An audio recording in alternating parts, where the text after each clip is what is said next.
Burası Muş Avrasya Üniversitesi. 4000 öğrenci sahibi üniversite kapısı. Bu kadar ve maalesef sadece 6 tane araba var. Bu yetmiyormuş gibi arabayla tıklım dolduruyorlar, birbirimizi eziyoruz. Derslere geç kalıyoruz. Biz buraya rezilliğe gelmişiz. Hiç okumuyoruz. Yani sözde bizi okula göndermişler ama biz burada rezillik çekiyoruz. Buradan sesimizi duyan yok mu? Sesleniyoruz, etkileri seçiyoruz. Lütfen. Buraya 15 araba göndersinler. Yetmiyor.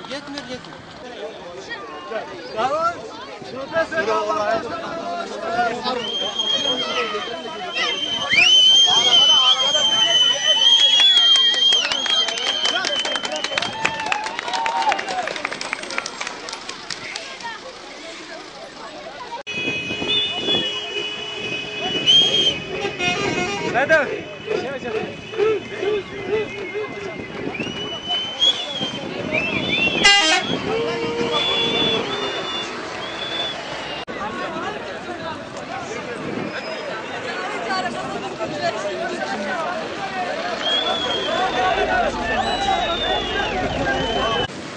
38-70 geldi mi ya?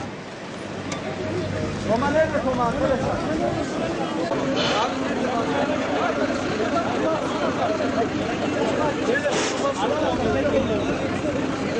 Arabayı sürebilir mi, çarpabilir mi? Yok. Kesinlikle çarptılar.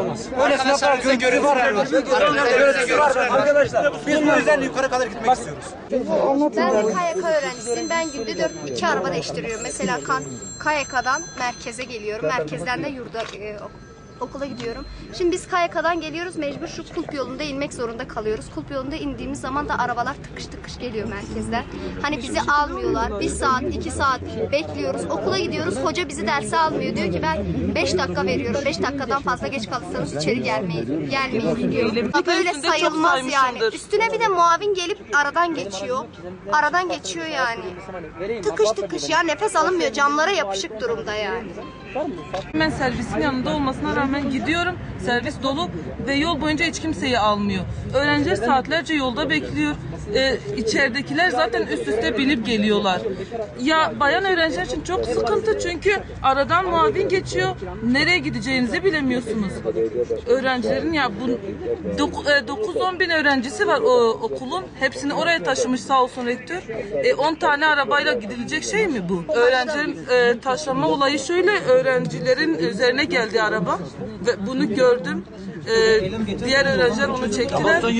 Öğrenci bilmiyorum bir şey oldu mu olmadı mı haberim yok ama öğrenci çektiler. Araba hızla ilerleyince onlar da taşlandılar. Sen haksızsın demiyorum.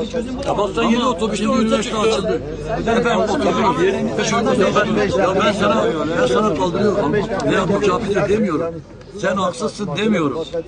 Ama şimdi üniversite açıldı. Efendim oturdunuz. 5 uykusunuz oturun. 3 defa yolaya çıktınız. Almaktan ne yapalım? Kademesine geldim. Ben siyasetine geldim. Onun bana saygı göstermesi lazım.